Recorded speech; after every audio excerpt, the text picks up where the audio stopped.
I'm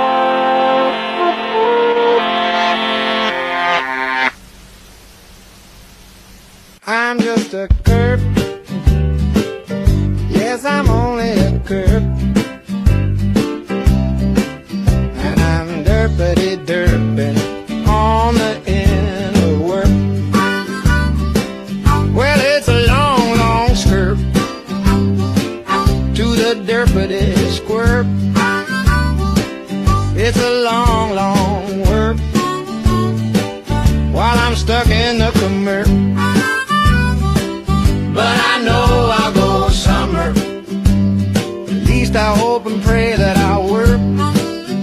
But today I'm still just a Kurp.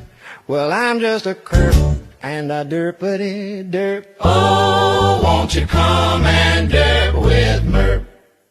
From the depths of the first, I start as a post so smurf, hoping for likes and chirps to climb up the work. Then it's off to the chirps, where the big derps desert. If I pass all the chirps, I'll be shared far and wide. But if I get flagged or ignorant, back to the draft I'll jerk. Is everything okay in here? Kurp in the flirpity flirt. Please buy a t-shirt. Help keep Kurp off SERP.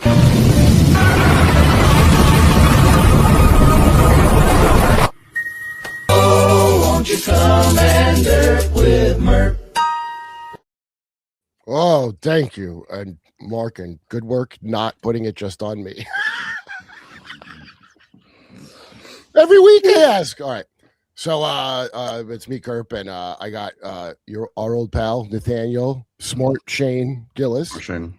And Steve Mera that I've been wanting to get on for a while, and Nathaniel hooked that up, and I would recommend watching their channel for some very interesting. I watch a lot of you guys' stuff, man, especially because it's getting so weird with this UFO of God shit. Yep. You know, and I noticed like it's funny when I didn't really know too much about it, and then I know my girlfriend's mom was really into it, and then another friend of mine got real into it. And it's always new agey kind of, it has a real new age magnetism to it. And then I found out recently that Chris Bledsoe is direct bloodline of King Charles. You know that? Would not shock me, Kurt. Would That's not why shock he's me so at all. special. Not shot me at all. Yeah. Oh yeah. Because why would he be so special to see more orbs than I see? Well, of course, you absolutely hit the nail on the head there. And they just show up though, like at least in the field from the Bledsoe family, which we know throughout folklore that's not true. They were everywhere before. Wait, what do you mean? His family? They only showed up for his family? Well, that's the claim. In one of the videos, the claim was made. I think it was by Ryan that nobody was talking about orbs before we were, and I was like, no, flip it on the. Everybody was talking about orbs. Why does that even come into who was talking about orbs first? Because it's almost as if, and this is what happens with the phenomenon, it will kind of hijack the narrative and promote one family over the other as if they're the prophets. They're literal priesthood. That if you want to get access to them, you have to go through us. And this is inevitable. It's happened throughout history over and over again, where that individual gets built up. Next thing you know, there's a false prophecy slipped in, and everything falls apart. It's one of the weirder nuances. You gotta have certain blood for it. I bet you gotta have very specific blood, like King Charles's blood, perhaps. You know, my girl had. I thought my girlfriend like thinks I'm like Looney Tunes half the time, but an orb was above her one night when she's at her parents' place. I tell this story jealously to everyone because I keep asking her if she loves the orb. Like, do you love him? I just get call her a horb. Anyway, but she woke up with the thing floating above her. I can't remember how high it's hovering. We sleep on our parents' house. They live not that far from a military base, but I don't know if there's something like that. It's in San Diego, and so she wakes up. She looked like liquid. She's blue, and she didn't look like liquid, but also like it was on fire. but a perfect ball. Like, and she was being pressed into the couch. She said it was hovering over her hip, and and it wasn't like. So it was pushing her down as it hovered over her, which sounds to me like an electromagnetic field that would be holding a plasma ball together. Absolutely. She told me this very casually one night, and I still can't get over it. Where I'm like, "Are you shitting me? You just like that's a casual story to you. So I know lots of people see it, but that's why I guess when you brought up it grooms people to see, because I think that too. Yeah. They clearly have some human agents that are helping them do that. It seems like there's always some on the ground people that or like point people for it. Oh, on your great video about Virginia incident, those two guys with the lead blankets over their eyes. Oh yes, yeah, very strange. Yeah, it's like an early Men in Black type scenario. Of course, they were just found deceased on the top of a hill, but it was so strange because I mean, I never heard that part. No, wearing suits, and you couldn't really find a reason why they'd both deceased. To be honest with you, but it was the unusual attire that they had on. They had these lead glasses, and it was that very unusual note that was handwritten. Which what was it again? It said basically, of course, it was about waiting for a signal and the cattle or something. Of course, you've got to wear your glasses to protect yourself. And I'm thinking, what the hell were they doing up there? Because the place where they were found is not, it's not a place which is trafficked much by people. It's a bit away from the town. And it was very unusual, and nobody really ever concluded exactly what the hell happened to these people. But it wasn't. But they were both quite skilled engineers. Well, yeah. Well, that's okay. That's a big deal. And how close was it to the? Is the Virginia incident? I'm trying so hard not to say Virginia incident. So it has. Is that all? What is it? What's the amount of time that somebody sees this little thing with the red eyes and the hospital trip and whatever? Like how are these guys? This in the same exact time frame, or how far apart? No, they're in a different time frame, and it was. I think what I was doing at the time was illuminating some of the most, and I mean they are the most profound of all incidents do take place in Brazil. We know the reasons why that happens. Why is some it's non-stop ritualistic practice. You just drive down the street apparently, and you can see it happening on the street corner. It's so common there. And of course, what happens is that they overindulge themselves in those methods, and of course, it causes the invocation of phenomena to take place. The Virginia case was pretty much well known at the time. Nobody really picked up on it. I mean, it was 1996, but the Western world didn't pick up on that straight away. It was the Brazilians did. They had a good idea as to what it was. It was esoteric in nature. And these things were called little devils. That's what they referred to them as. There was nothing, no storyline about UFOs and this, that, and the other. But of course, a lot of it, once the Western world gets involved and we have this mindset to make it all, nuts and bolts UFO phenomena traveling from distant space, of course, it takes over the older stories, you see. But there is completely two different stories. A metaphorical overlay, or like a alchemical change of the. I just try to look for the themes, and the themes keep repeating. In fact, I had jokes in my act about it for a while because. So Whitley Strieber saying, I don't know what I'm allowed to say on YouTube, but he wasn't probed, he was graped, he said. Okay, I understand, because I didn't want to come to say that, and I understand it. That's probably okay. He didn't have a good experience at all. It was a terrible experience for him. Yeah, and then I'm like, okay, why are these things? First of all, why are you still cool with them after that? That's my first question. I'd like to have him on and ask him, like, I don't want to commune with space sex tourists. With space, what are we, Epstein's Island of space? Is that what they're telling me? I think we shouldn't have a tipping point and commute with them at all. They sound like they suck. But he, and then it's always an environmental message of don't pollute and nuclear. Oh, it's a one-liner. It's like it's like the one-liner. You get it all over the world, and it's like they have this little meeting. And you say, look, you see any people, just tell them this. This is the one-liner you feed to them. I mean, look, if they were that bothered about planet Earth, they would have done something. They haven't. Never done anything. They're quite happy to sit back and let us ruin planet Earth. It's not about us. Not here to save mankind because, how many wars we have, they don't intervene.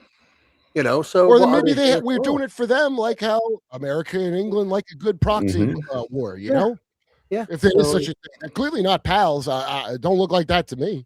No, it just doesn't make sense, anything what they say. It's very deceptive. And, of course... After hearing so much over the time, and you've got to follow it over the years to see how high, how preposterous these things are when they tell people these things. It Mhm. becomes a bit of a joke, to be honest with you.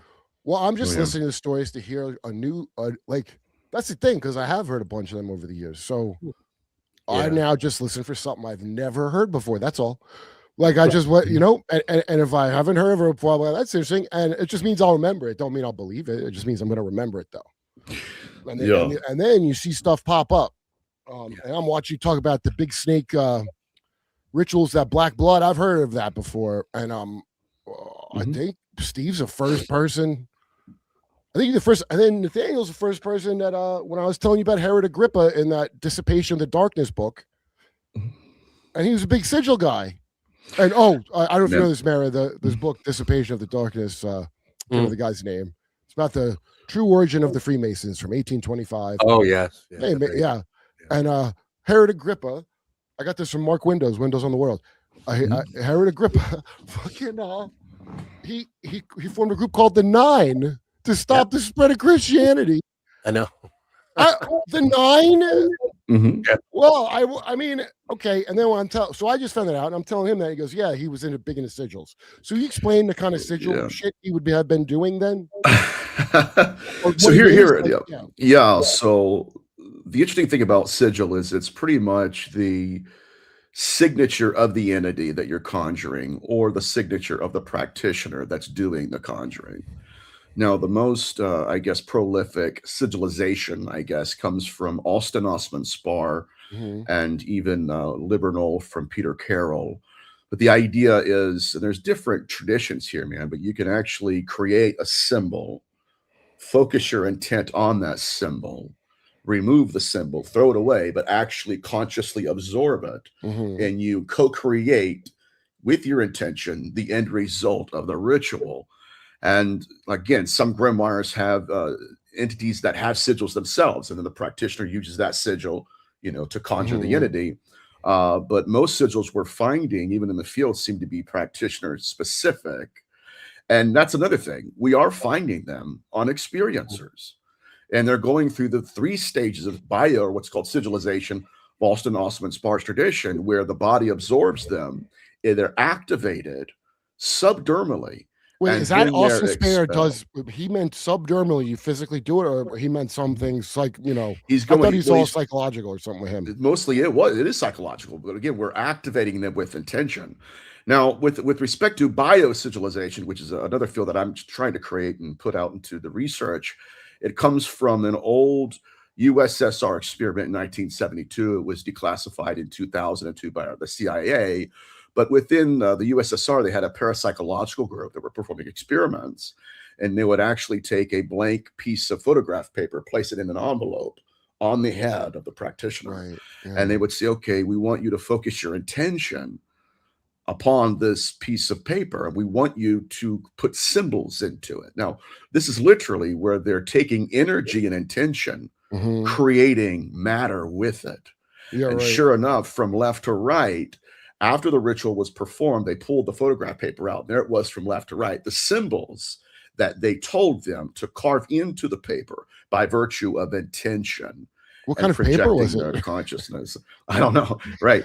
Well, what's cool about this, man, is after that initial experiment, they decided to move further into it. And so they took the paper, placed it about 50 to 20 feet away from the practitioner, and said, do the same thing. And sure enough, now this is one of the nuances about this case that blows my mind, man, where in the middle of the ritual, you see this biofield manifest between the practitioner and the envelope. Really? Where it's a translucent electromagnetic field that then moves from the person over to the envelope, slowly descends down upon the envelope, same end result. So what now we're looking at least Steve and I, are the potential that some of these biosigilizations we're witnessing in the field are due to actual practitioners. That's a good thought. Yeah. I'll take it a step further if I may. The reason I bring that up is because a couple of years back, I was working on a case study by Dr. Carla Turner, the late Dr. Turner. she was working with a family, and the mother had died, I think, and I was working with the son about that case study. And I said, okay, like, you know, we hop on emails and stuff. I said, okay, what drew you to my research specifically? There's probably a lot of good researchers out there you could have went to first. And he said, well, there's something that Dr. Turner was interested in before the phenomenon took her out. I was told. And the phenomenon took her out? Oh, she was threatened, Kurp. Yeah, she was threatened. You're getting too close. You're due for an adjustment. And then she got turbo cancer, which is what happens to a lot of researchers when they get too close to this. Yeah, I think Aquino did that to Mae Brussel with those, what do you call them, W rays? I think that's exactly what the fuck happened. And they could do that. My friend's dad died after the Ron Brown crash for the DNC. His dad's the lawyer for all them, what are they, Ways and Means that died on the plane. It's a golden goose. So his dad kind of had a Better Call Saul background where like he gets dicked out of his firm, but he had this case. Everybody says with the case ends up dead, like hung and shot in the heart, real Haitian Epstein style. Removed. Yeah, and then his dad got sudden cancer out of nowhere. Yeah. My friend don't think that's what it is, but I do. It happens, and that's part of the control system that Jacques Vallée refers to. But in this particular case study, this young man, he's like, you know, Nathaniel, he goes, there were certain manifestations on the part of the phenomenon that was really confounding Dr. Turner. And one of them was this particular case study. He's like, so one day, he's like, my mother was a known abductee, and there were just various manifestations going on. She's like, but one night we're in the living room, we're watching TV, my mother's sleeping, and out of nowhere, here comes this biofield. Ding, ding, ding. There's the behavioral pattern. That's the data point. And this biofield moves in from the hallway into the living room and then slowly descends down upon the mother. The mother wakes up 40 minutes later, covered, quote, head to toe with sigils, but she had claimed to have been abducted by an alien, never taken anywhere. Right. But a biofield. No dinner first. Right? But a biofield having been created, again, this is where the data leads me. How are they seeing this biofield? I just out curiosity. Like, how's he seeing it? I can tell you what he saw. It was a translucent cloud that you could see the outline of it. And then inside of the cloud were small corpuscular balls of light or plasma orbs inside. Well, that's pretty there we go, right? And it's the same thing they discovered in USSR in 1972, where this is the result of an electromagnetic field being created by a practitioner in order to perform a ritual. And so that is what's terming now called biosigilization. And it's something that is tied back to a guy named Franz Barden, another one named Israel Regardie, who were two cult practitioners, where they actually said, yes, the person can actually create an electromagnetic field from their intention and by virtue of ritual. I thought we know that kind of already just because of those computers where they would affect the probabilities by constant. I mean, maybe not everything you just said, but I thought there was already like kind of a thing that's something like it is. Yeah, so we knew some of that, but I'm going to take it a step further and kind of hopefully solidify this point because I think it's very germane to the conversation. Number one, Israel Regardie and Franz Barden said that not only can you create an electromagnetic biofield by virtue of ritual, but you can actually feed that biofield with an alter ego. And that alter ego will be an extension of your consciousness. Right. And so this is why I believe bilocation shit and all absolutely and all, yes, bilocation. And I remember when we were texting the other day about the externalization of the human soul. Yeah, right. And so this electromagnetic biofield, it contains the intention and the alter ego of the practitioner. This is why I'm looking at the idea of form and function, because if that was in fact an alien that took her, she would not have been sigilized. So what we're looking at again is that, and I have grimoires in my office here where practitioners have even learned to master that art to where theoretically, we would see them as an ET. Why? Because they want to be seen. Yeah, as right. An ET, they're good. Right? First of all, I've already been groomed by Disney and George Lucas and shit my whole life with it. So if I could either go sci-fi or I could go wings and horns. I got two nice tracks, two focus groups they ran on me my whole goddamn life. So whatever that blob is can go, okay, I'm this now. I get that. I want to ask you, do you know anything about, because I couldn't find it's just because I couldn't find it. I'm not like a good researcher, so you might know this. When I was reading Kathy O'Brien's book about that gentleman, that hero of a man, Michael Aquino, with the eyebrows, and he worked for Reagan and he worked at MK Monarch, and he had a trick that they did on Noriega in Panama. I don't know if you remember when they went and grabbed Noriega. He had a lot of Epstein files too, it turned out. That's when they had to go get him. That's in her book, and she thinks Trump is working to bring it down. I mean, wild. After stuff I read in that book, I wouldn't trust them, sweetie. I just wouldn't. But she said Michael Aquino had a trick he would do, and it does. She doesn't explain how he did it. But first I ever heard of this. Some old school dark black magician trick where they do something ahead of time to you, and histamines in your body will respond and form a sigil. Or he goes, look at that, and it's like a parlor trick almost, but they're doing something where they're programming your body to do a histamine response in a pattern that they want. Or I bet you, what are you, stigmata? I bet you a lot of that, you know, that kind of trick. Do you have any knowledge of what that is? That similar to what you're talking about? Is that nothing you ever heard of? It's somewhat similar. I can tell you this, though, with conviction. What we're seeing now in the field, some of them are subdermal. I had a case study, a remote viewer that had that happen to him, a remote viewer where he's out of his body and he meets entities that he believes are his guides. And I know Steve Mera ran experiments with these so-called guides, and they're not guides. They're a part of the control system. They keyed his car. Yeah, right. Or worse, buddy, or worse. But this remote viewer is out of his body. He meets these entities, and they're trying to quote unquote guide him. Then he realizes that they're inhuman, and then he gets back into his body, and from underneath the surface to the skin, you see these symbols. And so even in abduction literature, what we're realizing is that there is a soul to skin relationship to where people who, and it's just like that case study with Dr. Turner, where they think they've been taken, they're not taking anywhere. So why is their body demonstrating a physiological response? So there is this, again, this we live in a simulation. That's why. They have a nice simulation. There is a psychological connection with the physiological body. Of course. You know, even people under hypnosis. We've done experiments where we placed coins on their arm and told them under hypnosis it was hot, and they blistered. The body's blistered, physically blistered, when it shouldn't have done. So obviously, if you can convince the mind, convince the body that this didn't happen. So the microbiological tests were first carried out in 1936, and they realized that we can born things, we can create intelligence which will independently act separately from the individuals.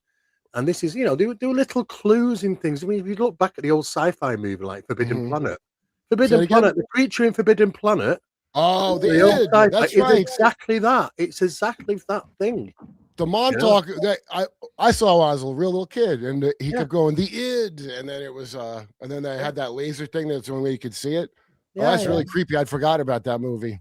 You always put little clues out. Always it was real NASA Nazi shit, huh? Yeah. Well, now because on Jimmy Dore show, which is why I have sidekick on usually. We a long time ago we had Whitney Webb on, and who was talking about the Leslie Wexner Dybbuk. I keep thinking of like Dybbuk Schmibik. I said more ham from that Waiting for Guthrie. He was his dad, his uncle's in Yiddish theater. So Leslie Wexner in some interview, I guess in the 90s. And also, don't forget Abercrombie and Fitch. I don't know if it was Abercrombie or Fitch, but one of them, they're getting away with it. It's fine. They're not fit to stand trial. But that guy runs a traffic empire. Now, we're obligated to really cover it up here. I guess you guys in England have, what's his name?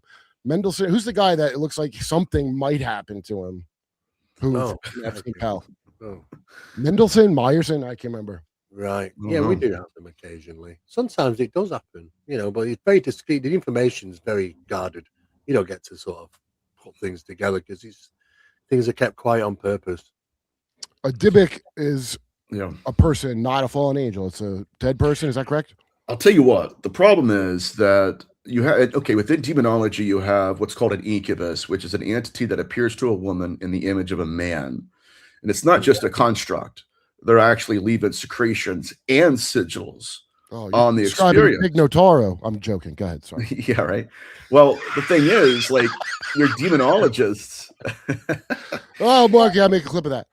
Your demonologists didn't understand that because they said, okay, how can an entity that's incorporeal leave a secretion or even want to impregnate a woman? In addition to that, why are sigils accompanying them? And so within my framework, necronetics, my theory is that we're dealing with a species of practitioners here. And even Thomas Aquinas would also say, well, this was kind of, from my perspective, lazy work. Because he was like, well, it seems like what they're doing is it's an entity that's going and harvesting secretions from a man and then taking them over to a woman. Why can't it just be, right, its own embodied entity?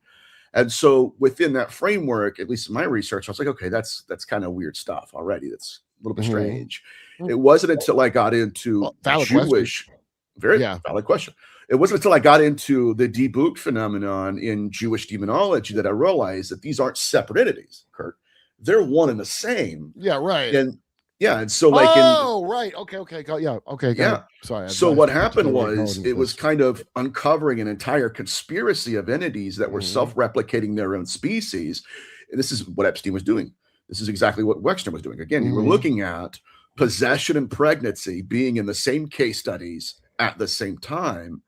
And then you go into the Dybbuk phenomenon in Safti Israel, where you have experiencers who are being inseminated by beings. And what's crazy about this is when is this happening in 16th century in Safti Israel. Wait, so isn't that how far? That's before Sabotage Sevi, right?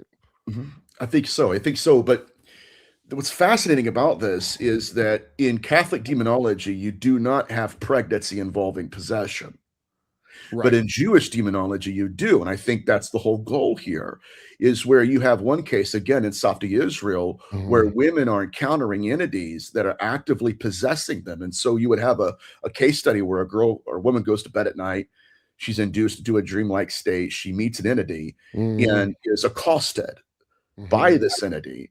The next day, she wakes up possessed by the entity that assaulted her. And so in one, I think there were like 12 or 13 different case studies where these women were then being not just possessed, but they would go to the rabbi, the local exorcist, and they would be found pregnant, which changed, man. This changed the entire narrative. And the baby disappear like an alien baby?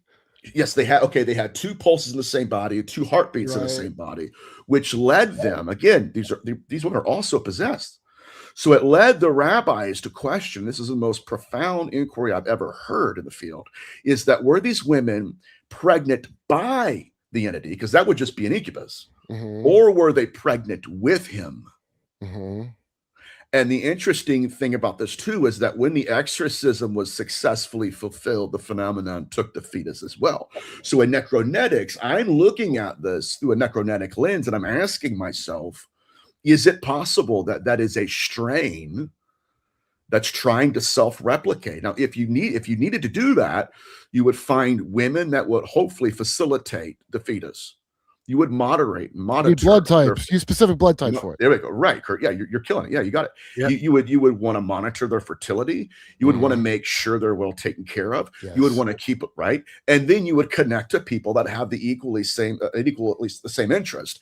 And this is why it's so fascinating that Epstein is confidant is a man who says, "Yeah, I'm possessed by a Dybbuk," because that is a different pathology. That is somebody who's literally been bred to host that entity, right? And that's a whole right field. Yes, right. Well, I mean, you could say I'm a real wackadoo, and I am, but I get the impression now that, let's say, bad Hitler mustache man was just some moonchild container, like as our space friends call us, a container. And all that Jungian, they Odin archetype, no, they brought something in him. I bet he was marked out from the start. Yeah. And they kept tabs on him at the Epstein and Rothschild, and I forget the other name, Poorhouse, where Hitler lived as a painter, and got him into possession. I wouldn't be surprised. Dude, this stuff is like, the level of control, and now I bring up MK Monarch nonstop because no one wants to talk about it. But all my friends that were involved with being victimized by that, they talk all about the shit you're talking about. Yeah, I know. Especially that. Also, that snake. What was the thing you're saying? The snake cult, and they have this black blood because it's a way around the prohibition of angel seraphim having. Well, this is happening today. This isn't an old cult, you know. It's disappeared. It's happening secretively today, and it's right next door to because they bought London Bridge from London in the UK, took it apart, took it over, and rebuilt it. Nathan. That's right. But you know, but what they don't tell you is like it's buried upon thousands of bodies. You know, the bodies are the foundation of the bridge. This is symbolistic, you know. And then, of course, this serpent snake cult, which is still operative today. The whole point of this through incarnation is that these beings, serpent-type beings, they're infused with this black goo or something, and it comes out of them, and they want the practitioners to drink it. Because it makes you a child of. Whatever the serpent race without intercourse. It's everything's about lawyer shit because it is. That's why. Oh, when you're talking about the remote viewer being tricked by his guides while he's out of his body. So when I was Sean Patrick Haslam introduced me to Lynn Buchanan, and I was like, I don't understand the difference between astral projecting and somebody remote viewing. Is that he goes, astral projecting is useless for that work. It's absolutely useless. You can't perceive things correctly. Yeah, you could go to some place and you won't be able to perceive it correctly. So astral. No, they remote view. They're in their body doing remote viewing. They're not out of their body for astral travel. Remote viewing. Only astral travel. I don't think you're supposed to go out of your body. By the way, no, it's something categorized completely different. If you do, it wouldn't be referred to as remote viewing techniques. Yeah. I mean, psychic spyware. So you know, it's all about envisaging within you. And what they do, some actually and emphasize that they're bringing the destinations to them, as opposed from they going to the destination. Oh my goodness! You know? And what is interesting about remote viewing is it's like we've said, remote viewers can see remote viewers. It's interesting. They've identified each other from different countries, apparently, and that's can be a bit alarming. So obviously, the CIA wanted to weaponize all this, all the subjects that we've talked about so far. The CIA have tried their best since 1933 to weaponize this stuff. In other words, incarnate something and then go and tell it to get somebody in another country. Go and do your work. That was the book that Final Events, the Redfern book, where he's talking about Collins' supposed Christian elite that were trying to kill people with this shit. Yeah. And then they go, oh, this might be bad guys. The thing is, it works. So this is the thing. Because even through the experiments, I mean, the first ones that sort of dipped their toe in the public arena was the Philip experiment. They created a ghost in Ontario in 1977, and it was a real interactive phenomena which they birthed. They gave it a name, they gave it a lifestyle, they went with it, and they gave it its intelligence. The seconds they stopped there, but the second part of that is part two, is when you get to that second stage it becomes a physical construct. Yeah. And then the third stage is the physical construct interacts with you. It is achievable through that process, but they stopped at level one. But you know what? And the CIA have gone right through all these. Of course, but I mean, it predates the freaking CIA.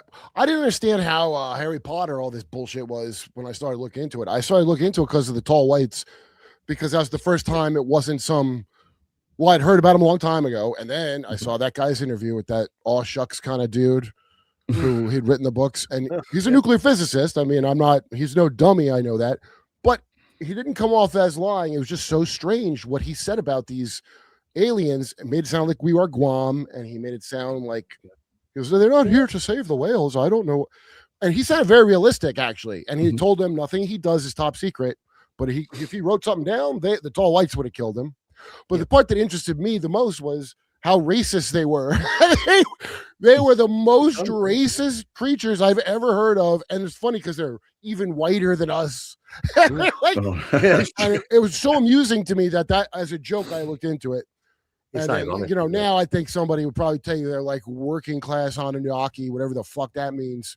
But I know there's some connection with this blood obsession, and it's all because who can form a good host for one of these things? You can supercharge anything. You know, it's all down to intent at the end of it. Any form of manifestation is involving intent.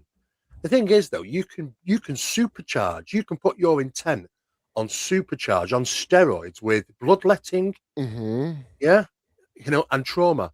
Yeah, what if I want to give form to a thing I made up that's not alive, but I got it to that point of almost manifesting? I bet I'd need a kid or something, right? This is oh my god! Kurp, using children, the Hebrew word golem means fetus. That's what that means. And so in Prague, you had people, and this is that they were golem. I thought was a mind-controlled dude. It is right. In terms of linguistics, though, it means fetus. And so what you have here, it's kind of the same thing of the homunculus, right? Where it's this idea that if I can create a creature, I'd put a spirit in it, then I can actually inhabit that as my own avatar. And so you have this, but in order to do that, right, you have to have the ability to project your consciousness. Now, Sean and I were talking about this the other day. Fetus, I hardly know us. I'm sorry. Yeah. Oh my God, that's hilarious. Yeah. But so this idea, though, that I can actually project my consciousness into an avatar, I have to learn how to do that first. Right. And so all of this, the first time I ever heard of this kind of ritual was in The Golden Bow by James Fraser, an anthropologist, where he talks about this idea that you can actually transfer your consciousness from one body to another. Yeah. It's not that you died. And it's actually called transmigration. Yeah, no matter of fact, this is just him, dude. Because Paranoid American was on talking about the Golden Bow, and I was like asking if he could sum it up. I guess it's very long, so it's kind of hard to sum it up. But fascinating stuff. I've only heard of that from that, and that crazy guy from That's So Raven, the former child star, who keeps saying everybody's in everybody else's body. There we go. Two places I've ever heard of it. Oh, Kurt, it gets even wilder, man. It really does, because this is all reduced down to a ritual. Like, so we have what's called the red rite, and that's the idea that I can, before I die, I will transfer my consciousness to another avatar and exist through that. We would call that possession. Oh, I can't wait to be a lich when I die. Ew. Right. But so that's that aspect of possession. But then we have to have the aspect of pregnancy. And so that's when you get into Peter Carroll's book, The Liber Null, where he goes through 3 different rituals: the red rite, black rite, and there's another one where it's the essential. The idea is that before the practitioner dies, he will impregnate a woman and then transfer his consciousness into the fetus itself. And so what you have is you'll have the avatar, but then you'll have the consciousness possessing them. Yeah. And so that's how you can self-replicate. And years ago when I lectured with Steve in England, I put it this way, that they replicate by virtue of implantation and impregnation. And this is what I believe these elites have been doing. And I do believe as well that our federal government's trying to catch on to it. Like, how are you doing this? But in order to do they know how. In order to do that, you have we to don't know what it the is. ability. Yes, they do. They know what the fuck it is. First of all, the idea that the government is confused as you are is so laughable. And so, like, well ahead. They eat kids. So, no, they know about this. They eat kids. Don't ever forget that has what's come out. It's not just graping the children. They eat the children. It's like a fairy tale thing. In fact, that's probably how we get all them kind of stories from these people that think they came from the giants, right? And they eat, fee, fi, fo, fum, right? That's where we get that. Fairy tales are a Bible to some asshole, that turns out. So fucking, they know what it is. And of course they replicated it. Of course they look at the rotunda in America where George Washington is Zeus. We think that is. That's the John McCain was recently born unto Hestia's bosom. Yeah, no, they know. Yeah, they know. And it's not far from actually the NHI, these things hijacking consciousness. They can jump in to people, and that person is not at the steering wheel anymore. You know, when people say, said to me, he said, well, why don't it just come and land on the White House lawn? I said, because they're already in there. Did someone say that to you? That's like a real crazy, dumb thing to ask. I've heard people say it. It really is. Why would they? Why is that? Really? Is that how you do it? You'd land on the white. What? I mean, well, they're not your friend. Number one, asshole. It's quite obvious that the phenomena does not want to disclose. We don't want to disclose. The phenomena doesn't want it. Yeah, we would have had it. It's been here forever. they work for them.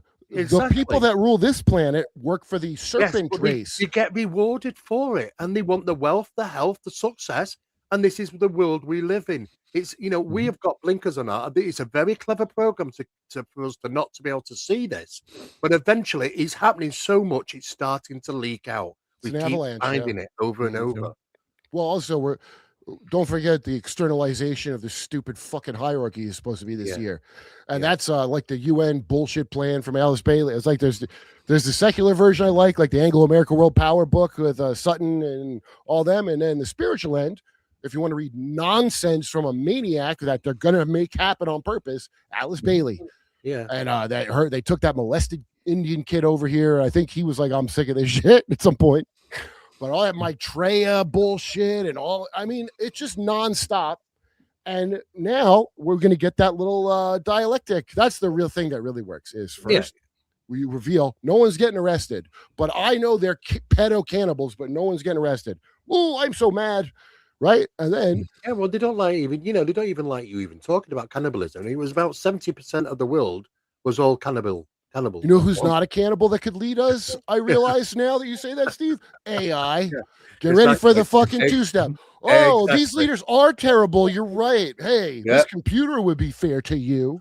That's where we're going. Yeah. It's. I keep trying to tell people, it's not a good place. You think it's bad now? Wait, what's coming? We've been in this the development of AI, and it's not just us that are down to creating that. The partnership between NHI and creating AI for allowing them to interact with us even on a more physiological basis. It's not good. Well, a Dybbuk, is that how you say it? Like debunking? You say I don't want to Dybbuk this. Or how are you supposed to pronounce it? Dybbuk or Dybbuk? It doesn't really matter. I've heard Dybbuk. Hebrew scholars refer to as Dybbuk, but that's just that's just technicality. Well, yeah. Because all of that sounds so much like the not digital, the analog version of the digital thing. It's like, oh, remote viewers can see each other. You mean hackers can? If you think of it in computer type, I mean that's what it is. Yeah. Okay, and then they get it's easy to get viruses and stuff. Like I watch. I have friends that get into this shit, and they have no. And all I mean by spiritual protection is like. I really am grateful, Jehovah's Witnesses, at the end of the day, for giving me such inoculation of like where if I think this is bullshit, I'm not in, and I'm not afraid ever. Yeah. And that's only because I was in a thing. And Tim Dillon, by the way, one of the only people really getting like instinctively getting what's up because he sold subprime mortgage home loans and he was fooled by it himself. He bought a home that way. So he's selling the con and he's believing the con at the same. That's the key to the pyramid. The best sellers, then, isn't it? If you believe in it, yeah. And so that's why he's getting a sense of what the scam is. And if you don't have that sense, so when I say spiritual shielding, I mean that to me is a spiritual shielding. I was so bored in church reading the Bible because I was bored. It's almost like wax on, wax off to me, where I don't have any. No, that sigil I made in the beginning that stands for as the carpet, so the drapes. It's just too much confusion now because in November of last year, it's not that long ago, the Vatican released new document, the norms document, they called it, norm, and basically they're warning all their priests, be very careful because there's something out there that mimics religious icons. Put more iron in the crosses. I heard. Oh, Sean was texting me. They're up in the iron content in the cross. They should. Yeah. They should be. I mean, I think they've taken a knee to this phenomenon. Or they've all taken a knee to this. Even the Vatican level. Of course they have. It's like getting suckered in. It always comes off like a Nigerian prince email. Yeah. Like, I'm the rightful prince of planet Bloop Blop, and I need your help, government, and I'll help you kill those people you don't like, and I'll give you a spaceship. Okay. I'm gonna try to get this guy Daryl James because one of my fans apparently setting it up. So Daryl James is a secret space program story guy who's lived on the planet of the Taijitans for a while. That's the Nordics, where the Palladians are the good guy Aryan Mormons of space. The good space Mormons you may have heard of that are blonde. Yeah. And I know some Mormon broads, dude, that are like grade A Kobe. This chick, she might have been an alien. There's a really cool chick that used to hang out with comics in Vegas. Nobody was hooking up with her, nothing. I think my face would have melted off if I ever got near that hole, because literally like a person who's never done any coffee or smoking. They look like a superhuman from another planet. And she had 5 kids. I'm like, I think she was older than me. And I was like, what the fuck? But that's why the Mormons raise their cattle that way. They like a nice clean meat to get into, the left-hand path ones. Anyway, Daryl James said when he was on the planet, so they live to be like 800 years old, like the tall whites, okay? And if one of their women, their husband dies, they could just re-impregnate her with her own husband. She can give birth to him, and they can still be together because they live like a really long time. It's no big deal. Now, when I heard that story, I'm like, this is reminding me of a lot of other stories, like the ones you guys were just talking about. I don't want to say the story of Jesus because I think that they're doing an inverted version of it, but when people that are really into the Trinity, and I brought it up to Jay Dyer, who's a very smart guy, and I go, so you're telling me God got Mary pregnant with himself? Well, yeah, I know it's a complicated situation. Yeah, so he didn't have a good answer. James McCann, the adult convert to Catholicism, very funny comic from Australia. He goes, yes. That's great. I love that guy. But there's this theme of that, of you can keep living by projecting your consciousness into a baby in a womb. It probably explains why they need all those cattle vaginas with laser precision or whatever the hell that is, right?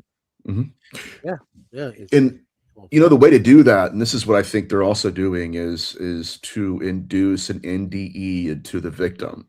That's the whole point of trauma. It's That's how they do monarch. Where they you disassociate from your own body, and something else slips in. Dr. Ian Stevenson had a case like this. I don't know if I've told you this yet, Steve. It's pretty crazy. You too, Kurt. It's wild stuff. Where I think it was in India, where an individual, a woman that had a near-death experience, wakes up from that encounter as a completely different person mentally. She cut off all of her family, quit her job. She spoke a different language, had different memories. Right, yes. And then literally, and what's crazy is went and lived with a family who claimed, one of our daughter just died. So one died, the other one had a near-death experience.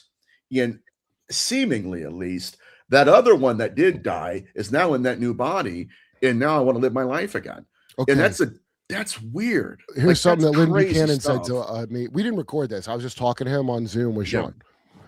So they had a remote view, like 5 people dying, and he said the variations. He goes, well, some people went to what looked like a heaven, and some people went to what looked like hell. One guy went into the body of a 12-year-old boy, not a baby, a 12-year-old boy, and lived in him. Yeah.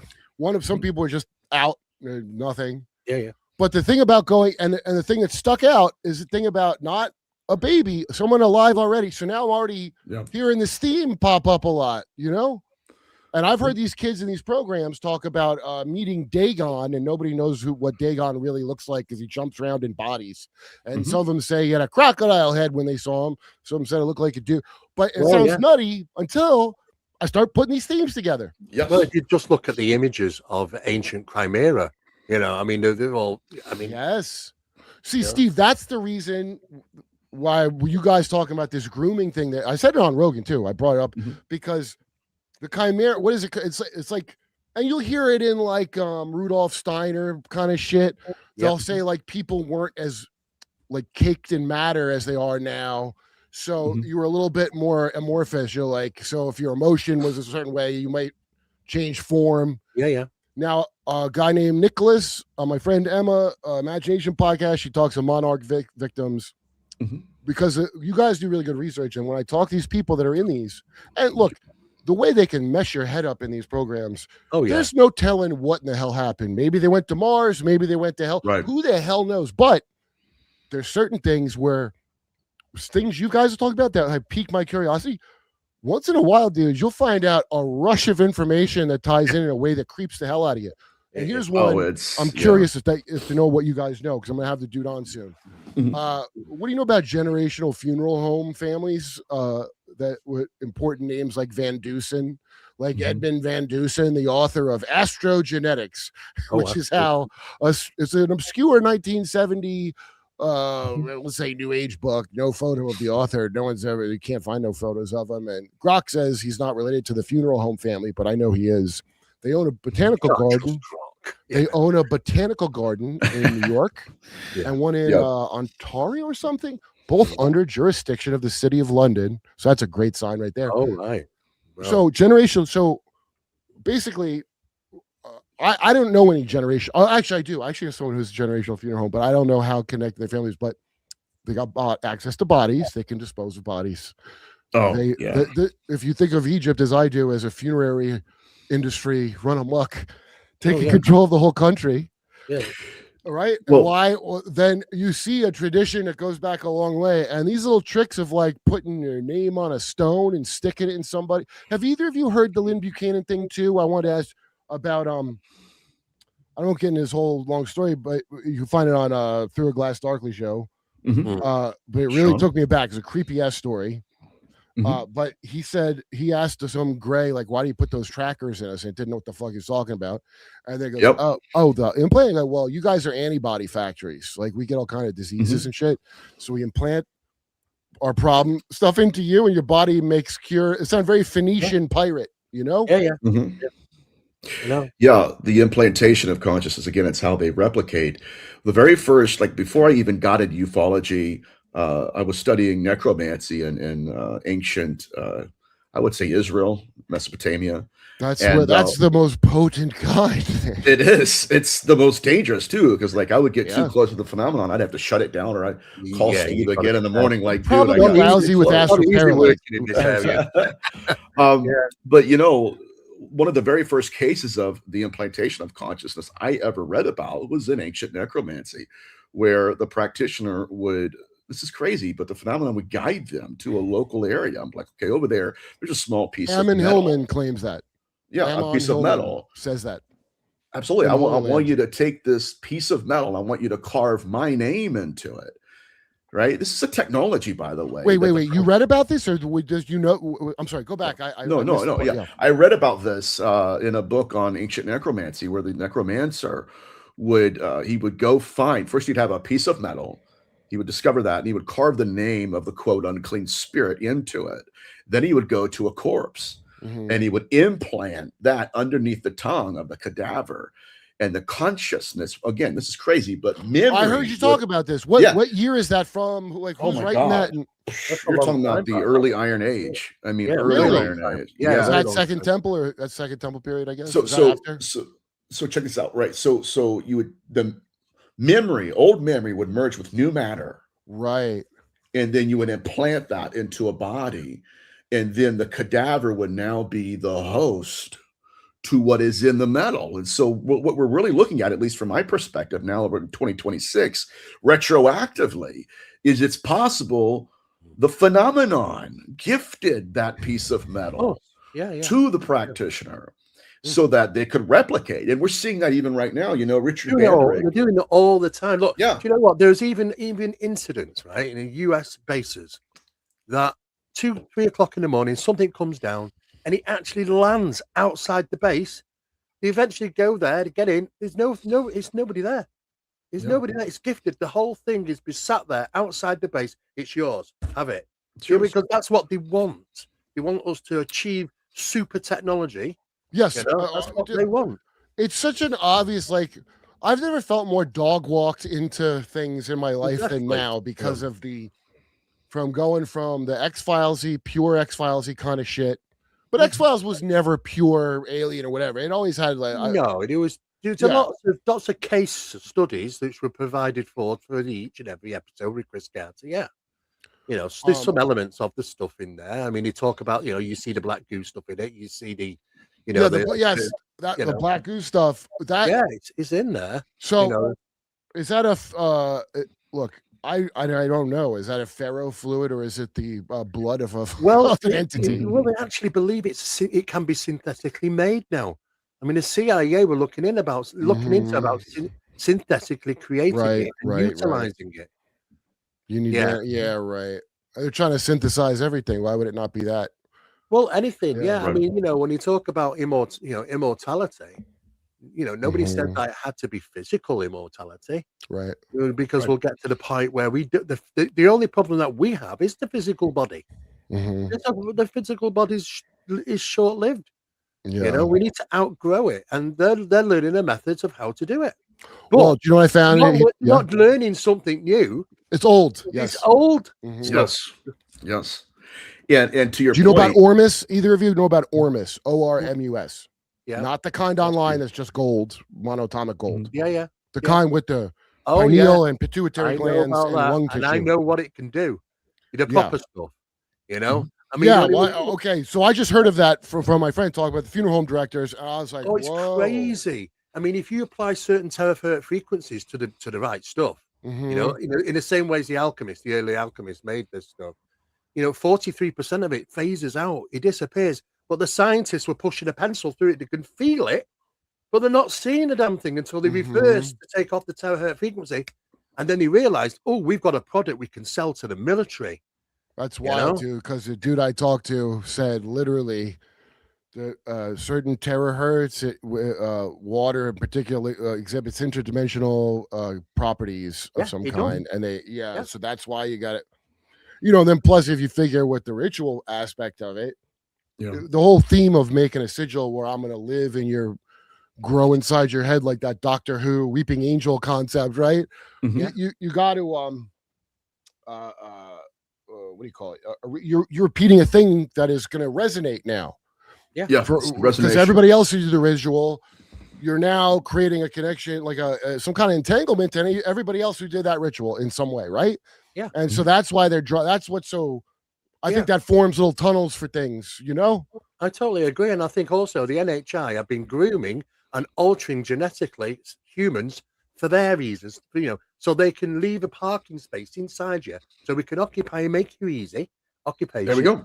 They have genetic. It is exactly what Nathan's doing. It's exactly the same stuff. It's they're preparing. What to say 2.0 humanity. The new human. Well, yeah, we are being genetically altered over and over again because we're being used by them. We're the puppets. Charge you rent to live in your own body. That's where we're going to. Absolutely. Subscribe, you got a girlfriend or something. You're gonna have to have a subscription to see the titties. They want to fucking do what do you call it? Something nature. Financialized nature. So that's not going to stop at just like you got to pay for sunlight. That's going to be every last bit of you, dude. You're going to pay. You're going to pay your betters, motherfucker. That's what the plan is. Living on this planet will not be the privilege anymore.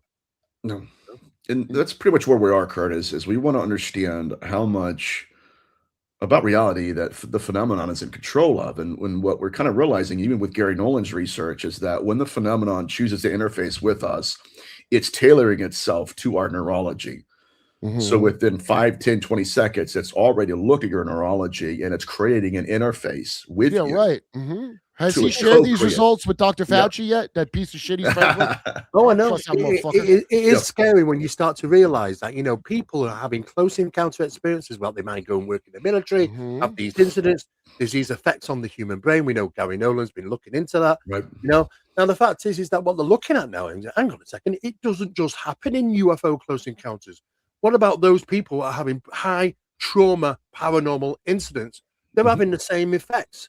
Now, what's also interesting is that you get this person and that person, these might have children and they're already carriers of that gene. The genetics passes onto them. You don't have to be an experiencer. You are born an experiencer. Yes. That's what Monarch, that's why it's called Monarch, by the way. Trauma and this stuff. And the trauma, a near-death experience to a kid will unlock your X-Men capabilities. That was in that stupid X-Men movie. And the concentration camp. And mom. I forget the movie by Stephen King, but where they induce trauma and then they take all the energy. What we're looking at now, and Steve just mentioned it, and it's a huge data point that people often miss, is that I began my journey in the paranormal believing that every experience I've ever had with the phenomenon was just for me. Right. That's not true. You were getting cheated on. Right. Just because it was tailored to me does not mean that it's not designed to haunt somebody in my future bloodline. And that's what he's hitting on here is like, yes, you interview the first generation.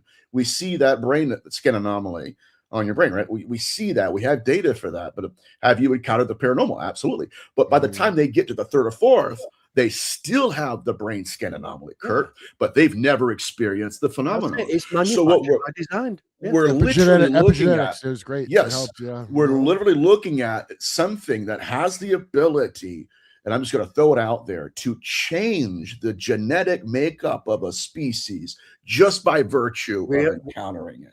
I would say, I would even go as far as to say we are being now bred to be the avatars of this phenomenon. That's a really good way to say it, man. That's a really good way, because it really is a thing of kicking you out of your inheritance and telling you don't belong on Earth. Humans are the worst. I didn't do none of this shit. But all these people in the aliens want to just talk to the leaders that do this stuff. The jerky makers of the world are who are talking to it. Yeah. So something don't add up, and I know because I seen Bledsoe said so. The boy, my friend Duncan talked to him, and as soon as I hear them saying no, the phenomenon doesn't do bad things to anybody, I'm out, motherfucker. Like, are you kidding? You want me to just like a cow walk into that? I know. Well, that's the very first sign, like you said, that I'm turning it off. Because immediately, like, all right, and I've had that kind of encounter with people before where you think they're knowledgeable. Now, though. I mean, not with the internet, TV, and everything. You can't be that ignorant now to say I didn't know. Takes a lot of work.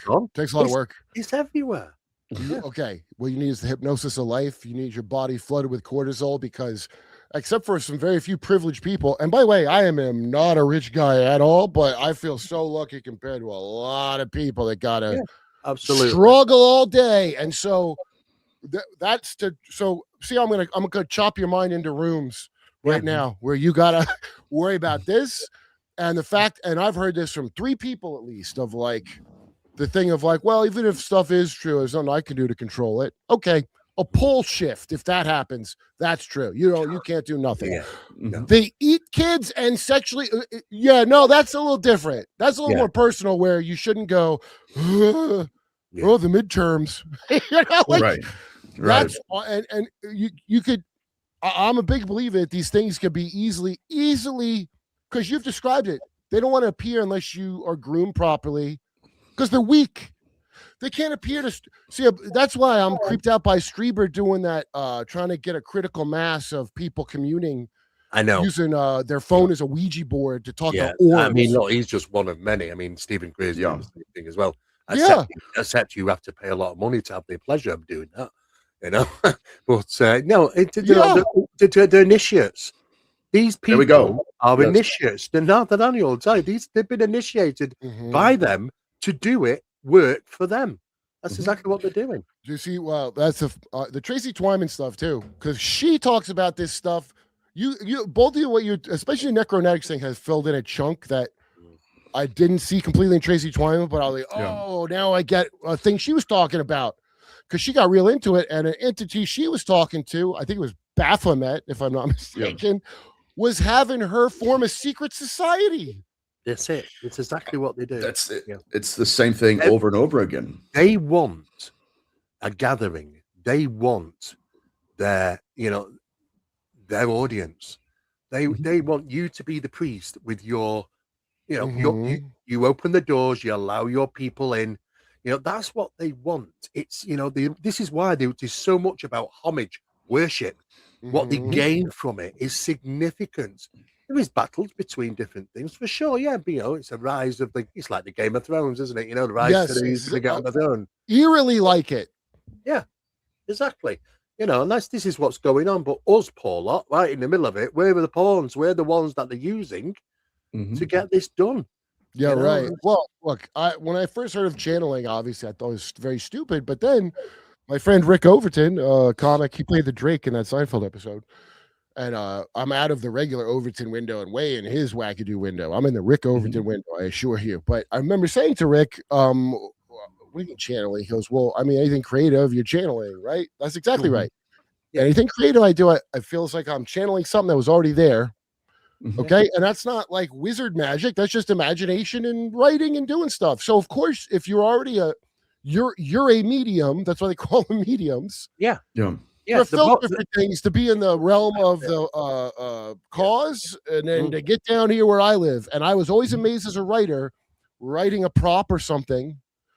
And I would always forget we have a budget on a show, so I'd be writing this impossible shit. But I really got a kick out of writing some idiotic thing, and the next thing I know, it exists. Yes, you know, and I really got off on. I really find that incredible, and that's like they'll tell you that's what alchemy and all that shit is. And no, you're absolutely right. What concerns me is the fact is that over the last I've been at this now for 42 years. In that time, I'm seeing an alarming rate of how much it's becoming easier.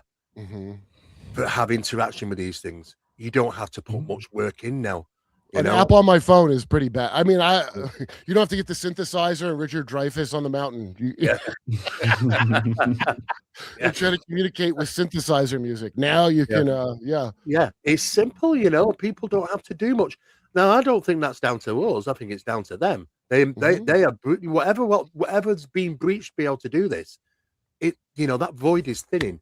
They're not creative. See, we're creative and they're not. Yeah, that's whatever the hell the other thing is. It's not creative. It can manipulate, but it can't make stuff. We are dealing with a lot of programmed. A lot of NHI seems to be like programmed. But what concerns me is what is at the driving wheel of the NHI, because there is a hierarchy, but we don't get to see the face of the hierarchy. We get the face of all the minions, but who's in control? This is what I just look at. I just look at like, to think, Gary, what you know them by the fruits of their works. Also by the works of their fruits in some cases. So say fucking, you know who they are by what they did, and what they did was real evil shit. So it's the dragon they talk about. Exactly. And so getting back to your point, Kurt, that there seems to be some kind of manipulation occurring to our species. That's a profound point. Peter Levenda recently did the Danny Jones podcast, Danny man, and he mentioned, I love the podcast, but Peter talked about this. It's like, we are always being told that if an invasion took place, and it was kind of like what Steve and I just mentioned, where it'd be, they're going to take over the planet and they're going to be on the White House lawn. Not really. Well, if it's an invasion of consciousness, and that's what we're trying to articulate here is that, yes, that consciousness itself can be weaponized to materialize this phenomenon. So church, the thing I started in, which was church, is the thing. That's where I've been walked back to with this. There's something about belief that co-creates this thing. And this gets back to the externalization, right? Yeah, of the hierarchy. Yeah. And her point, though, and this is what's so fascinating, and people, they hear that title and they're thinking, okay, that means it's a land invasion. No. Her point was that whatever they are that are returning, they will return by virtue of weaponizing consciousness. So this gets back to what Steve is saying. Where, okay, if they wanted to invade us, they wouldn't have to shoot down the aircraft. They would just possess the pilot. Exactly. They did. Well, who's the guy that they hit him with a weapon? The guy that looked, and he was carrying an egg, a craft shaped like Epstein's dick for the military. And also, he was shaved head, and he looked like the guy from Snowpiercer that hands out eggs on the cart.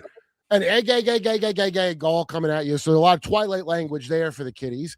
And then he felt the most love, which is like such a manipulation around an egg. I can't even get over it. Like, I mean, I have to admit, they are, you talk about intelligence. We don't, you can't expect them to act like we might do, because if they're a higher intelligence, I'll tell you exactly what they're doing. Covert infiltration. You know how they work? I bet you, dude. Like, I don't believe in non-human intelligence. I think there's just intelligence. Okay? Yeah. So I got a little piece of it, you got a piece of it, and whatever. And then if it's in another body, it's another kind. We only say non-human because there's over 4,000 variations that have been reported, and they are growing by the year. Well, this is the promise of transhumanism, that we could become them kind of things. And I think they're not future. Well, maybe future, but maybe past. It don't matter because it's a dimension above yours. Okay, so that doesn't matter. They transition into something that is not good for them, and they cannot go back. And that's why they got to hijack you. And in Tracy Twyman's research with the royal families, Baphomet is always trying to insert its weird hermaphrodite bloodline into royalty at specific points in history, is what it would tell her, which sounds exactly like the stuff you guys are talking about. All those wacky things. But he use everything against us, which is already here. To take your inheritance and tell you it don't belong to you. I mean, you look at all the variations of the different entities, over 4,000. You take the, oh, well, the giant mantis. Oh, right, okay. So where do you find a mantis? On planet Earth. Are you likely to find a mantis on other planets? It'd have to be pretty much. Oh, is that some guy's Fortnite avatar? And yeah, I bet it is. Yeah, exactly. I've been told this. I mean, I'm paraphrasing what I was told, but this is the problem, and they're growing. And they're growing because the thing is, the ET stays a lot more in regarding the alien grey because of the internet. Because it's you go and ask 12-year-old kids, draw me an alien. They're going to draw an alien grey. It's in their consciousness, and this is what it's designed. The phenomena is designed to present itself to you, for you. We don't realize how much we're actually is influenced. We're influencing our experiences. So, and this is how it becomes weaponized. This is the problem, you see. Did you guys? Did I see this on your show where it's probably a fake video because it was too good of a Virginia supposed alien curled up in the woods that some guy filmed with the red eyes. Yeah. Now, let's say it's just fake and tremendous. I mean, it looks just like the thing they described. Well, it does. I mean, the problematics of today is that it's shifted. I mean, if I go back 10, 15 years ago, the prioritizing on cases was photography, video. Let's see what the capture data. It isn't now. It's conformed with multiple witnesses. Multiple witnesses reports are at the top now, not video, not photos, because there's so much manipulated now. It's getting next to impossible to identify what's real or isn't. Well, I mean, if it's any consolation, I like to tell people none of you knew what was real anyway, assholes. So it will be no different than my life growing up without this. But I think there is a way to tell, and that is, I mean, now I'm 48, which is like I feel like anybody when you ever hit at least my age, you should be able to see through real cheap tricks. Yeah, you could do when it first started. CGI was pretty obvious to see. The early stages of AI, but I've seen some now. Oh no, I don't mean I can't see through that. You probably fool me with that. That's not even good. I'm talking about because I'm on a news show. An imbecile right now who would tell you, "Don't worry about the Epstein files or that Dybbuk story." The midterms. I had to tell you, just terrestrial news is so fucked up that it validates this crazy shit you're talking about. It does. To me, it really does. Yeah, and it actually, I got to watch you guys to make sense of the other shit. Some people are daft enough to think TV's entertaining. It's a controlled mechanism. The whole damn thing is created for that. They did tests long before they started broadcasting to the world. They knew the influence, and that's exactly what they're doing. Oh, they planned the Technate, which we're getting now, which goes back a long way, and as your big new Brzezinski wrote about, there would just be people. He described the world of influencers like to a T in this 70s book. It's so upsetting. And anyway, but the thing is, I don't think it works as well as they want because again, the flaw of there's this many of you and this many of your cattle, and that's why you got to depopulate a little bit. That's why you got because you're running it reminds me of you remember Alf, the sitcom Alf? Yeah. So interesting story about that I saw a while back is the puppeteer. He insisted on Alf has to be like real everywhere. Okay. And I know a lot of ventriloquists, they all get weird like this, dude. And so on the set, and if people could have understood there was someone working the pup in the crowd, it would have been a lot cheaper to make, but they had to dig these they had to make like these tunnels under the soundstage so that they could make him walk without people because the creator insisted on it. In fact, people would get injured making Alf for the purpose of hiding. That's how important it was. And by the way, everybody knew it was a goddamn puppet. Why are you bothering with this? It's almost borderline occultic to me. It is a cult. The very definition. No one can know, even if they know. And so all this, when I think of the Alf story, that's how this shit, when I hear that the Bledsoes are, there's it's like I'm a cat and they're shooting laser pointers in the sky. Kurt, check this out, man. When I first heard that case come to my attention, I was like, it's fascinating, right? I was curious about it. But even then, when I heard them come forward with their testimony regarding the white lady or the lady in white, I knew by studying folklore. That's important, Nathaniel. Yeah, right. White lady in white. The white lady's coming. Yeah, I knew just by by knowing folklore that that's not a one-off case study. Yes. And that it seems to be an avatar for another intelligence that either they are or are not familiar with. And that's why it's important, like Jim Simivan, to look it up maybe a little bit. Yeah. Don't just take her for her word, but then when you have Jim Simivan saying in an interview, like, oh, yeah, I know the family, I trust everything they say, but I just don't trust the phenomenon. And he said, by the way, the lady in white, or the white lady, is known by the government. They've had their own encounters. I'm thinking, okay. But is she telling probably them, a familiar to half of these evil motherfuckers? Yes, by the way. absolutely. And what blew my mind, though, because again, it referred me back to folklore. That's really where we have to understand this, is to go back through folklore. That's their Bible. Literature. It is. You have to. That's where you see their many interfaces. My point being is that Jim Simivan's like, yeah, when she first started manifesting in their home, they were all terrified of her. Yeah. Because she would show up. This is what he said, that like any crazy lady that just came to my house, I might be scared, even if they didn't phase through my wall.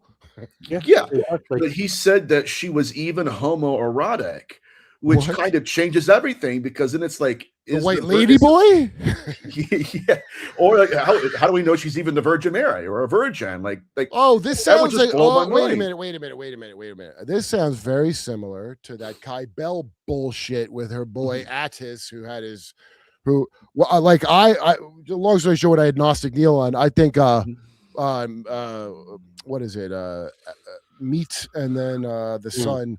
I think there's a Norman Bates thing going on here with the lady, where it's not Kai Bell, it's the son that was castrated wearing his mommy's face. Like, well, they did try to manifest her into the physical realm. This is what Jack Parsons doing, the divine feminine. And he was into that shit specifically. It's exactly the same thing. In Ireland, the same thing. It's called the Danu in Ireland. The mother god of Danu. Exactly the same thing. She's all over the world and different everywhere, given different names, but it's the same source. Exactly. Well, when I did DMT, and I remember the purple lady that call it in DMT land. My friend Shane was a comic who became. Dude, he did too much DMT. He's like he has no ambition. I mean, he's really likable too. He's a fucking cool dude. Shane Moss, but he became like an oracle because he went over there too many times. I don't know if that's just the eighth sphere or whatever it is. All these drugs have their own plane. They do things. Oh yeah, they do. And when I did it, the very first thing, I had this light coming from an angle I couldn't turn my head, right? So I hit more of it, and then I looked, and it's a woman. I know it's a woman, but I can't see a woman. I see this light that's crazy. It was like a purple, but not purple, like something out of like a story about how color you can't make it. And she, I'm here, Curdy. Do you need me? Like the most feminine, I love you thing. So I wake up in DMT, you come out of it like that when you come out. So I have tears streaming down my face, dude. No idea why. It was like for a minute, and they were like, "Oh yeah, you're going. It's so beautiful. It's so beautiful." Now I interpret that later as merely being my right brain, my creative side. Yeah, and I think I'm only a little bit right. I think, it's that. But that lady that's coming through to them because they got King Henry blood. My creative side's pretty good, I earn a living that way. So it's like scratching. My imagination is scratching a veil, and if I want to let myself get taken in by a Nigerian prince scam and get catfished, I think they're getting catfished. I can see how it happens. It's a theatre show, isn't it? In a sense, it's stagecraft. It's stagecraft. Exactly. It's the Alf sitcom. People getting injured right and left. Well, to top the list, though, they even control emotions. So you can't even trust how you feel, let alone what you've experienced. Yeah, it's wild, dude. That's why, what's his name? Whitley Strieber, I think, is correct. He said he thinks that Eggman guy got hit with a psychotronic weapon, and I got to say, he's probably right. Whitley Strieber acknowledged as being an MK Ultra as well. So that's where all that, where his friends show, he's got the implant. I forget every time the name of the guy that talked to dead people who supposedly made this implant in his ear. It wasn't an alien, they said. They said it's a guy who is well known for that spirit box kind of shit. Yeah. Some Russian, it's there. I felt it behind his ear. Yeah, so that's some necromancer thing. I think you're exactly right. The way the thing is, though, we have to even question, because in one of the recently talking, weren't we, Nathan, about we've got to even question the hypothesis about how are these getting into the body, because there's no point. You got I've got a young boy who's having poltergeist disturbances. He has to go to the hospital because he's got a Lego piece in his leg. He That's apported a Lego that's, piece into whoa. his leg. You know, That's and he had to have interesting. minor surgery to have the damn thing taken out. You know, but there was no entrance points. The doctors were like, "How the hell do you get Lego piece in your leg? There's no scar. How do you get it in the leg?" Of course, he didn't know what to say. You know, but Right. if you want to know how some of these so-called alien implants are getting into the bodies, probably the same process. The apported straight into the body of design. Do you know D'Souza, that guy that wrote the Yeah. Extra Dimensional? So I read that on a plane. I listened to it on a plane, and a thing that was very interesting, I thought that he said was, okay, there's the implant, and he goes, but in the FBI, what we do is we'll put a bug where you're going to find it, so you think you got it, but actually you don't know about the one we put in the hard to find spot. That's right. Right. And he goes, so I think there's a metaphysical kind of thing like that where it's, you know, well, they can. Mhm. There's said to have been around about the late 80s, actually, and it was like some type of biological diffuser. It could literally bury something into your skin, right? That's why, and not cause. Yeah, it's causing the vibration so fast that you can literally put something through, and then afterwards, and it settles, it's already inside you. So the technology. That's how I come in, Nathaniel. No, I'm joking. Okay, Yeah. so let me read some super chats real quick because I have to go do my friend's podcast to explain the Epstein files to the best of my ability to someone that doesn't know nothing about it. Oh no. Now, I've had 3 White Claws, but I may have more for this one. But let me just read these. You guys are great. Thank you for coming on my show. I really Not a appreciate problem, it. buddy. Okay. Okay. Let's see. Fu Manchu on sevens or whatever. I think we can all agree we need a full BHR interrupted derp session. Kurp. TT can be with literally anyone. We need you to get into the real stuff. Don't know what that means. I kind of know what it means, but I also don't. I'm like Candace. Okay. She's not wrong. Hemorrhoid Hurt says, Sam heading to gym, then feckin', he's Scottish, I guess. Kurp gonna derp me. Perhaps. I hope you've been derped. Lug Sale. I just heard about the Fabian Socialists in Paul Johnson's Modern Times. Have you read Norm Macdonald's book? Yes, I was trying to make a version of Norm Macdonald's book that was going to be called As the Carpet, So the Drapes. And it was all about my incredible esoteric knowledge I learned from astral projecting during the pandemic. Really, I just watched a couple of videos, but you know, you got to dress it up for And I was going to do just how Norm did True Story, but it wasn't, except although the one story is true, the molesting, I think, is true. But anyway, I was going to do it, but there's a channel called Hidden Amaruka. I'm getting the dude on. I think his name's Connor. Hidden Amaruka. What a great channel, man. I really like it. Amaru, like the god from Peru that America's named after. And he does what my book was going to be is what his channel already is. He has, I was going to take pop culture shit to explain this in a funny way. And then like just throw in my own spin on it because you can, you know, and but he has a channel that already does it. Okay, hope Epstein didn't put any of his junk in the listen, you can hope as much as you want, Titanium, but we both know you better start smoking cigarettes if you want to counteract Epstein jizz and the vaccine. Okay. Why do you derp me up, Buttercup, baby? I don't know. Just to lerp you derp? Is that what you meant? Okay.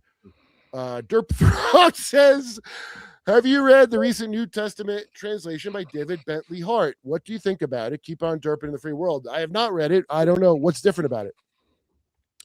USA Patriot Crickets. When people start talking about getting grape D by orbs, Kurp busts through the wall like the Kool-Aid man and says, oh, yeah. Metaphorically, sure. Okay. What's next? VBDC Music. This is a fun show. Just please don't go full derp and let this turn into Owen Benjamin's Bertaria. It's not Bertopia, is it? It's Bertaria. Okay. I never did. And I tried to keep Owen from going full derp, didn't I? But he's not red or black pilled or blue. He's like orange pilled, if you've heard of Adderall. Okay. Patty 963. Evening, Kurp. YouTube fake DUI or fake DUI nationwide. Started out of Tennessee. Number 33 was all over it. You should fake DUI nationwide. Okay. I guess I'll just put that in a search and see what comes up. Yeah. What's next? 6th Gen Warrior. Oh, that's the best kind of warfare. Kurp CDR Fravor is my former CO. Oh, Blink 182 did USO show on the Nimitz. Yeah, but they're full of look. At the end of the day, right? He's full of crap. That's the only thing I can. Sorry, I mean, Tom. Wait, DeLonge, who is Tom DeLonge stole my. You're gonna love this, Kurt. You're gonna love this. He actually, when the TTSA came out to the Stars Academy, they opened up with a massive big event only for scientists and a number of specialist press. He put on the biggest screen you can see, and behind it is my photograph of a what is it? A party balloon, a Mylar balloon, taken in Manchester here in the UK. My photo. Insane, man. And that's very Lou Elizondo of them, isn't it? Yeah, they're passing it off as the Tic Tac UFO. Real ridiculous. Wow. Well, I suspected a problem when I was on Jesse Michaels with my boy Jay from Project Unity, who is a real deal. Jay. Yeah, Jay. I love Jesse a lot too, but Jay, he's gotten real heat from going after Elizondo's bullshit. Oh, I know. I know he's the real deal. Yeah, Plus, I shoot guns with him when he comes. I love him. Yeah. Anyway, when what's his name? I'm on their show. I'm dressing some devil outfit or some shit I wore, and he's talking about how Tom DeLonge wrote a letter to John Podesta that said, "I just want to serve any way I can." Okay, he got used. He got used because all they wanted to use him to get the outreach, so that they could reach out to millions and millions of people. That's how they got used. He probably has been hypnotically suggested to do this whole bullshit. Yeah, from much the way. Sorry, everyone. Charlie Kirk probably was born. They probably gave birth to him to be sacrificed in front of your face. I don't want to think that, but that's how deep the kind of shit goes. You understand? Yeah, and so, first of all, John Podesta, the John Pizzagate Podesta, knows about the aliens, and that's who you write to and ask to serve. Are you kidding me? So right there, we already know. Then when Chris Mellon and James Clapper and all those CIA scum are in a disclosure thing, know it ain't no fucking disclosure. Okay, sorry. It isn't. Of course they stole your shit. You do good work that I like. Why would they not do that to you? They're operatives. Okay, let's see. Nathaniel, my ex-wife, and I both saw an entity. I saw an orb, but she saw a menacing shadow. I believe she has schizophrenia. That's the pathology, guys. Lock her up. What it does. The lie is that we know what we see, and it's not. That's true. funny as shit. That's great. Hey, written Balsy. Oh, well, what kind of, was this Korean? I don't know what the hell this is. I wad lucky to catch a stream when you took that Zelensky Antonio Banderas homunculus behind the shed. Thank you for your service. If you record it because Lev, who's a sweet guy, but took it down because I smashed that fucking Atlantic Council golem like a motherfucker. Because somebody gave me the one where he admitted Zelensky's a cokehead, which we all should know, unless we're stupid, and then we are. Okay, let's go to the next one. Thank you. If you have the recording of it, give it on my Twitter, because Max Blumenthal, Aramate, two of the last real journalists on the face of the earth, wanted to see me curb stomping that dipshit from the Atlantic Council. I don't debate, man. I want you to convince me I'm wrong. I don't get in a contest like that. Don't ambush me with a debate, because I'm going to fuck you up. All right, sorry. GR33 Neo. Kurt met you in New York for N4W and gave you a book. Ask if you Smart Chain Gillis and Mera had info on primary cult networks, Order of the Knight of the Spirit Gold Cross, Dorjev, Blavatsky, Georgiev, Bronsky, blah blah blah blah blah. I only know some of that, but what do you know? Yeah, well, I know that. Go on, if you want to go, Nathan. Yeah, well, what I'm looking at now is that all of them kind of are involved in the same rituals, but now I'm looking at a species of Kabbalistic practitioners, and that's what the evidence suggests. I mean, that it transcends all of them. The processes still do work. I mean, he's still utilizing the process. They're just giving new names. Okay. I mean, just so you know, some fucking Nick Fuentes prick is going to clip what you just said and make it into something bad. Okay. Yeah. a race of Kabbalistic practitioners. Separate Jews from Zionism, or you're part of the problem, motherfuckers. Okay. Kellogg. So the clouds and pillar of fire in the Bible are probably plasma biofields. Maybe I feel like the Bible's a goddamn Epstein binder I've been given, and they gave me the barest legal amount of what they have to give you. Yes. They follow that principle. They do. You could see it over and over again. So I can't believe how much I believe stuff from the Bible based on how much these people believe in Satan shit. Yeah. Well, I never did. The problem is with this is, again, we cannot trust our own eyes. Right now in parapsychology, we have cases just like the other super chat where the phenomenon is using an orb to project a structure. And we only know that in 2026 because we have the photographic evidence. The problem is that if we did live in 2026, let's say we lived in the 1st century and saw the physiological construct, not realizing it's just a projection of the orb, then, and I'll say this and I'll be quiet, I guess, but then that means that we may have mythologized the mask. Of course we did. I mean, we've done it a lot. That's all we know. But we I mean, I don't think that's remotely controversial. That's exactly what I think is happening. And I think look, the blind leading the blind is the scripture, and that's why, because you can't trust your eyes. No, you can't. You could trust a principle, though. Like I have a principle, and I know you guys are going to think I'm corny and maybe kind of fundamentalist. I feel like it shouldn't be allowed to grape and eat children, and I must insist. Yes, I agree with that. I must insist on sticking to my guns with that one. Yeah, and for some reason, that's really boomer. I don't know what in the fuck's going on, dude. But it's not even like. Some of this shit I don't find it that hard to discern. Doing things like that catches the eye of the phenomena the greatest, and you get the most reward. Well, that's why we founded America, the land of the plumed serpent, from Peru, that you must feed your blood. And here's another thing I say too much. Sorry, everybody, for repeating myself. But if you ever heard of cartels and Liberian African warlords and the Aztecs, do you think your white leaders would not avail themselves of that same power at every opportunity? You think England and America don't do, I mean, what am I in Crazy Town? Okay, I hope Epstein, we have that. Epstein with Jurassic Park, Dino Chicken, DNA mods. And then look, if they're dicking around with being able to, apparently time travel is a matter of making it come to you, it's just realms to, I don't know, I'm not saying anything firsthand. So once you break that barrier, okay, if I'm let's say I'm from that German camp that Hitler had going to make, and I got in that Bell and flew 50 million miles away to Aldebaran in the Bell. Yeah. Now I live before humans 50 million years. If you can travel like that, then you time traveled. Yeah. So I probably sent my DNA back repeated times. I'm sure they've rerun the program multiple times and it don't go how they want. And they keep, that's why Revelation to me is a Shakespeare play that they do summer stock of every so often. Okay. Why do you derp me? Okay. Is there any, that's it? Oh, Kurp, you should check it. Hey, Clippy. I miss Clippy from Minimite. You should check out Mind Unveiled. He made a whole J.E. modal. I think I started to watch that. And let me just plug his book because I had them on The Final Betrayal by Patrick M. Wood and Courtney Turner.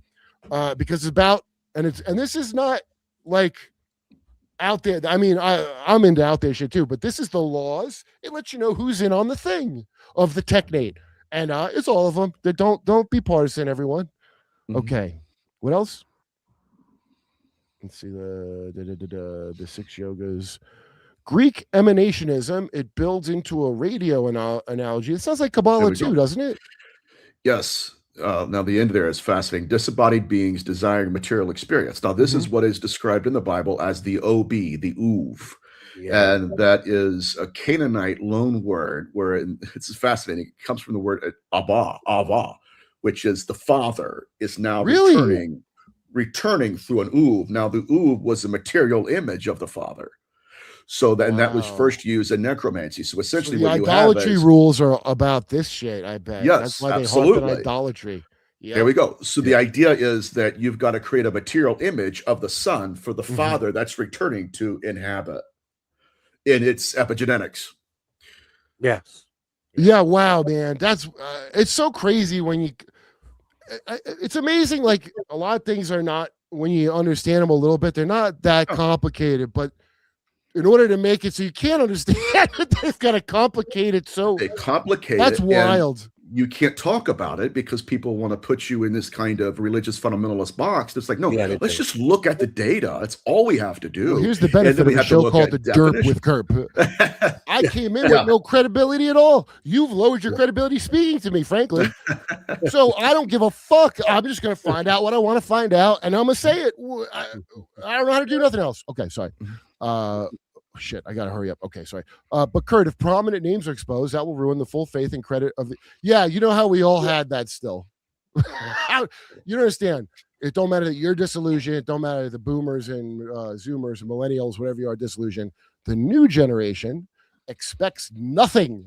They're Judge Smales from Canada. You'll get nothing and like it. That's what the WEF think. That's exactly right. Yeah, I got that from Hidden Amaruka. What a great point. Generation Alpha. They've only got. They live to be 108 and never leave Congress. But you are going to die like an animal, and you're gone. And your epigenetics, I guess, will stay behind. But we just needed to get a reset of people who don't think they should get a home or a family or a god or anything we don't want them to say they should get. You know, amazing. Yeah. What's next? The biofield is real. I think so. And they're tethering us to the cloud.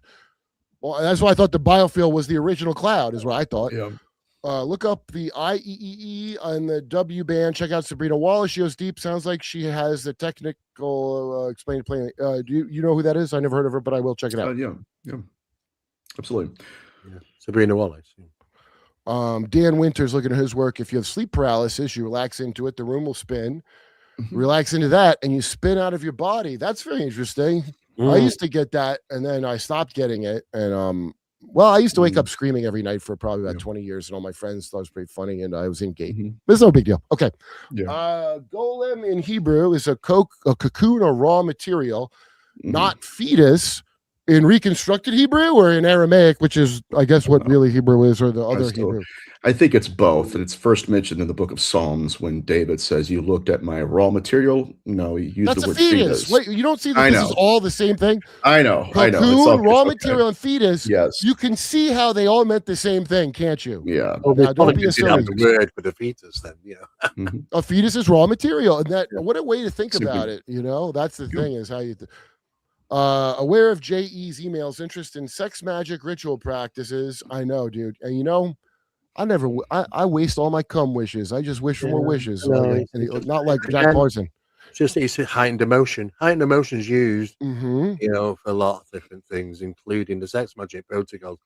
But I mean, you don't do that very much now, because now they have access to the darker stuff, more powerful stuff. It gets their attention immediately. Yeah, they don't have to do the sexual torture now. No, we have the technology to beam it right in your dumb fucking head. I don't know why I started noticing it at all. I couldn't tell you why. Yeah. Okay, I am become. Let's see. Do not read the Dr. Bronner soap label aloud in the bathroom mirror unless you want Osiris to appear and dub you with the plunger. You don't have to tell me. Okay, next one. Have you looked into Dr. Judy Wood's work on DEWs used on 9/11? Dustification? Is that a direct energy weapon, something? It could very well be, but as far, I think we're looking at two different things here. There were multiple things that took place on that day, which showed a number of different technologies, including. Yeah, I don't care what technology they use. Now, here's the most mundane one. We had a guy; those guys couldn't have flown them planes. After it happened, they came out with an invention of where they can control the plane remotely from the ground. So this could never happen. But the problem is, it was around 7 years before. It's from Israel. Yeah. There's video footage of them doing that. Yeah. The thing is, it was also a plan of the event prior to it happening anyway. And he said, "Oh well, it's just a plan. It's just a scenario." It's funny how the scenario works out to be exactly what took place. Oh, Tracy mentioned how bowing to someone meant you could, go back. You can grate me, but please don't kill me. Yes, she did. No wonder the elites hate Jesus saying bow to no one. Yeah, well, look, here's how I look at Jesus, not as a secretion or a consciousness. I look at it as a guy who said tradition, not rule. I'm not talking about authority and rule, but tradition. You invalidate the word of God with your tradition. Right. So that, and by the way, what is the tradition? It becomes an egregore at some point, don't it? And so he's saying, call no one your father. God your father is what he's saying in it. And that's why you don't need middlemen to every little goddamn thing in your life. You could just talk to, and that, who could be against that? But yes, that's a great point. I recently saw that in another book. I forget which one. What is Kurt and Friends' view on Hollywood dog walking us to celebs equal Anunnaki? The entire concept of Hollywood, there's no dog, they didn't walk you. Hollywood, a star. What do you think that is? To call someone a star. Think real hard. The symbology's there. Yeah, it's all, everything's apotheosis by hijacking the way a plasma blob would hijack it. They could do it while you're alive, and they do. The Alter States America loves a crazy old, I can't say. Interesting. Yeah, that's true. I love that.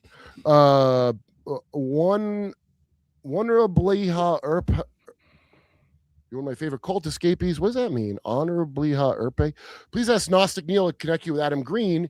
He's got a fascinating book out. Oh, I know. I am going to do that. Thank you. That's a great suggestion. Keep going. Going to get old Damagard on. No idea who that is. Keep going. But sure, whatever. Let him hit me up. The Lady of the Lake is an Archfey patron.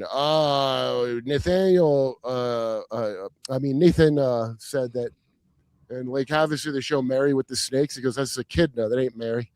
Yeah. I'm at work with Kurp. Good for you. Hans, what are you thinking about pizza? Is that about okay? Bro, all these concepts can be found in OG. Yes, they can be found in first edition D&D. Why? I write stuff. People make games and all this. I research this because I'm writing. I need new ideas to write, and there's very few ideas. To get a new one, you got to really look into some shit, and by virtue of that, you're going to discover all kinds of stuff. Yeah. Wait, what? Pam Blondie is making a 3-cheese pasta on live. Okay, well, I missed it. I was doing my show. Okay. Peep David Goldberg, Project Ziffer, Project Pogo. Sounds familiar. Is there anything else? Because I'm going to be late for this podcast. I feel bad about it, and somebody asked me something that we missed. No, sorry if I missed. Just hit me up on Twitter, and I'll answer you to my best abilities. Guys, when's your book out, dude? Necronetics, I mean. Oh yeah, that's still a work in progress. My framework for Necronetics is being solidified now, and especially with the Epstein files coming out, and Les Wexner.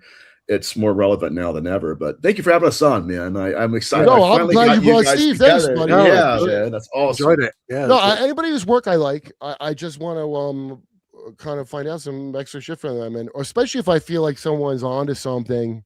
I mean, both of you are way more experts than I am, by the way. I don't know why I'm like, I think you're onto something, but I think you are. I do.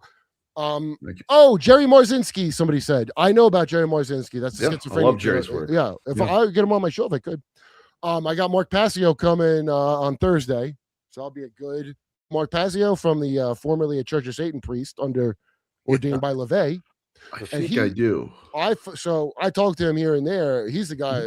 He's got a 12-hour lecture, explains the psychology of the shit. And that's how I heard about Jay Parker. And you should look up Jay Parker in Arden, Delaware. Sean Patrick Hazlitt, my buddy who I've been. Sean. He's from near there. Yeah. Boy, did I send him on a rabbit hole. I'll tell you that. All right. Yeah. Thanks, man. Thank you, Steve. And thank you, Nathaniel. That was really great. I really appreciate it. Thank you. All right, buddy. You just got derped.